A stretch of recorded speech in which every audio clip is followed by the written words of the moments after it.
India में 2009 से 2018 तक मोर देन 81,000 सुसाइड्स हुए थे due to this fucking education system. क्या है भाई ऐसा इस एजुकेशन सिस्टम में?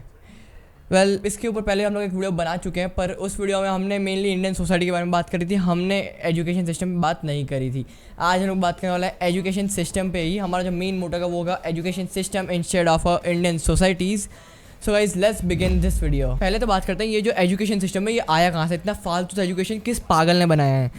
तो किसी पागल ने, किसी स्पेसिफिक ने तो नहीं बनाया, पर ब्रिटिशर्स ने ये चीज़ बनाई थी जब ईस्ट इंडिया कंपनी ने सारी चीज़ों पे अपने राइट्स ले लिए थे, और उसी टाइम पे उन्होंने अपना स्कूल एजुकेशन सिस्टम भी उन्होंने लॉन्च करा था। और उसके बाद जब 1947 या 8 आई डोंट नो जब भारत आज़ाद हुआ तब भी ब्रिटिश चले गए, पर अपना जो फालतू था एजुकेशन सिस्टम यहाँ ही छोड़ के गए। एक्चुअली जो एजुकेशन सिस्टम था वो लोग उसको बहुत अच्छे से कंट्रोल कर रहे थे, तो एजुकेशन सिस्टम सही चल रहा था। लेकिन हमारे इंडिया के लोग ऐसे थे उनका एजुकेशन सिस्टम चलाना नहीं आता था। हमारी जो न्यू पॉलिसी आई है उसके बाद 34 ईयर्स काम करा गया है। 34 ईयर्स काम करा गया है। उसके बाद भी 2019 में न्यू पॉलिसी आई थी, जो 2019 से अभी तक में हम भी आई हैं। आपको पता है क्या चेंज हुआ है? कुछ भी नहीं, फालतू सही रहा है हमारा एजुकेशन सिस्टम। क्या चेंज हुआ है हम भी जानते हैं। पहले तो बात करते हैं कि हमारे स्कूल सिस्टम में हमें सिखाया क्या जाता है, मीन्स पढ़ाई करवाते हैं, क्या कर रहे होते हैं। एज ए स्टूडेंट मैं बताता हूँ, पढ़ाई नहीं होती है यहाँ पर। पढ़ाई के नाम पे यहाँ पर एक ही चीज़ बोली जाती है, अगर मार्क्स अच्छे नहीं आए तो तुम एक फेलियर हो इस दुनिया में। यही चीज़ से हमें जज करा जाता है कि तुम एक फेलियर हो, अगर तुम्हारे मार्क्स अच्छे नहीं आए तुम कुछ नहीं कर सकते।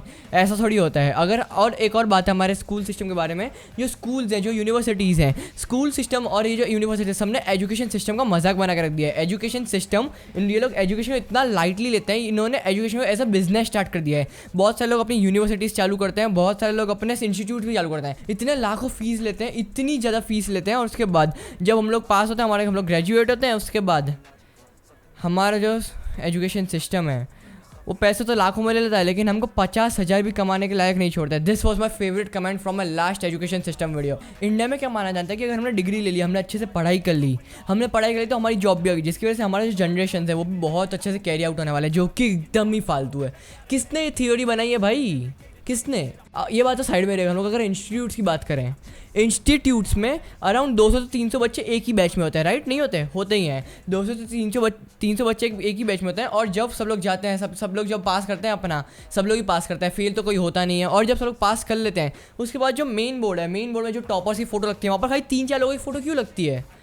मैं बताता हूँ। ये जो बच्चे होते हैं, ये लोग हैं ना, शर्मा जी के बेटे होते हैं। ये वही बच्चे हैं जो बिना ट्यूशन्स के 91 to 95% आराम से ला सकते थे। और ये लोग इंस्टीट्यूट्स ज्वाइन करते हैं, वो लोग अपनी कंसिस्टेंसी मेंटेन करने के लिए इंस्टीट्यूट्स ज्वाइन करते हैं। और इंस्टीट्यूट्स वाले इनको यूज़ करते हैं। वो लोग खुद के दम पे मार्क्स लाते हैं, और वो लोग एंड में और इंस्टीट्यूट्स वाले ये है हमारे बच्चे, they use them as a brand ambassador, जो कि टोटली रॉन्ग है। ऐसा बिल्कुल नहीं होना चाहिए। Well, I have question for school education system, like school system. यहाँ पर जो स्कूल वाले इतने नोट्स लिखवाते हैं, इतना सब लिखवाते हैं। जो मैं उन स्कूल्स की बात नहीं कर रहा जो नोट्स अपनी लैंग्वेज में लिखवाते हैं। मैं एज अ स्टूडेंट, मेरी जो स्कूल में होता है, हमारे स्कूल में हमें आंसर मार्क करवा देंगे, हमें बोलेंगे कि तुम्हें ये जो आंसर है ये बुक में लिखा हुआ है, तुम्हें नोटबुक में लिखना है। क्या मतलब है लिखने का? मतलब क्या? मीन्स बुक में वो चीज़ लिखी हुई है, नोटबुक में लिख के मैं क्या करूँ? क्या मार्क्स चाहिए? नहीं चलेगा, हमको मार्क्स नहीं चाहिए। क्या मतलब वो लिखने के बाद? और ये मार्क्स इसके होने भी क्यों चाहिए? एजुकेशन सिस्टम इसलिए तो इतना फालतू है। एजुकेशन सिस्टम में पेरेंट्स नेक्स्ट लेवल, पेरेंट्स खाली इन्वेस्टमेंट करते हैं, उसके बाद चाहते हैं कि इन्वेस्टमेंट करने से ही बच्चा एकदम टॉपर बन जाए। उनको नहीं समझ आती सामने वाले की स्किल्स क्या होती है, क्या होता है, सामने वाले को मन है पढ़ाई में, नहीं। उनको डायरेक्ट पैसे हमने लगाए हैं, बच्चे एकदम टॉपर बन जाना चाहिए। बेस्ट इंस्टीट्यूट में पैसे लगाए हमने, बच्चे एकदम टॉपर बन जाना चाहिए। ऐसा थोड़ी होता है। पेरेंट्स में समझना है। जो एजुकेशन सिस्टम है वो हमारी मेंटल हेल्थ पे भी बहुत गंदा इफेक्ट देता है। बहुत सारे बच्चे डिप्रेशन में आके सुसाइड कर लेते हैं। और यहाँ के जो पेरेंट्स हैं वो एजुकेशन सिस्टम को ही सब कुछ मानते हैं। वो मानते हैं कि हमें हमारी पढ़ाई पे फोकस करना चाहिए, बाकी सब कुछ करना चाहिए। बट वो लोग समझते ही नहीं है कि पढ़ाई is not that much important than the skills in our life. लोग बिना पढ़े भी स्किल्स के ऊपर अपनी लाइफ बना लेते हैं, पर यहाँ की जो इंडियन सोसाइटी है वो ये चीज़ समझेगी ही नहीं। एग्जाम्पल लेते हैं, अगर कोई बच्चा डिप्रेशन में है, अगर वो चिल करने का ट्राई कर रहा है ड्यू टू सम सॉन्ग्स, और वो अपने सॉन्ग्स को ही सहारा बना रहा है, बट अगर पेरेंट्स ने देख लिया, they would take this as a wasted of time कि तू ये क्या कर रहा है, पढ़ाई पे ध्यान दे, ये वो। They tell a simple thing कि इस एज में क्या डिप्रेशन। उन्होंने कभी खुद तो डिप्रेशन में वो लोग गए नहीं, और फिर अगर सामने वाला कोई जाता है तो उसको भी ऐसा है कि इस एज में क्या है depression. Think what is practical according to me. School life में जितनी चीज़ें सिखाई जाती है उनमें से 90% चीज़ें तो वेस्टेज ऑफ टाइम होती है, जिसके अंदर जो हमारी रियल लाइफ में कुछ काम आने ही नहीं वाली है। और अब बोलोगे कि हम लोग तो फिर सॉल्व क्यों करते हैं, भाई सॉल्व करे बिना हम लोग मैथ्स के इक्वेशन सॉल्व भी करेंगे, equation of motion in science physics ये सॉल्व नहीं करेंगे, हमारे मार्क्स से आएंगे।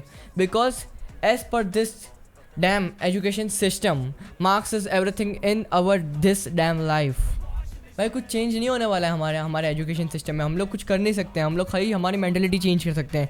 मैंने इसके ऊपर भी पहले बोला हुआ है, लेकिन लोगों का बहुत डिमांड थी, बहुत सारे स्टूडेंट्स मेरे भी टच में हैं और मैं भी एक स्टूडेंट हूँ, मैं समझ सकता हूँ क्या होता है।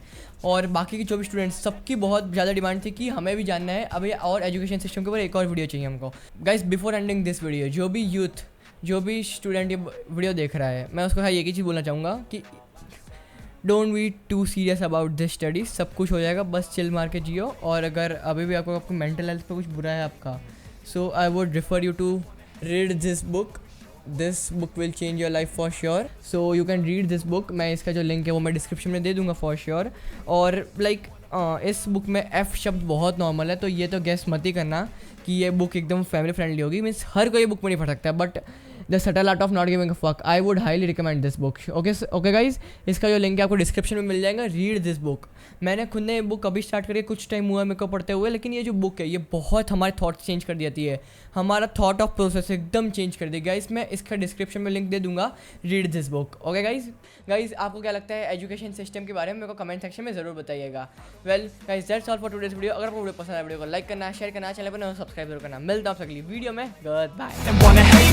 And make a statement, I don't ever slow up, no I don't take shit, I got no love for the fakeness. If you wanna play tough and wanna hate this, I'll always show up and make a statement.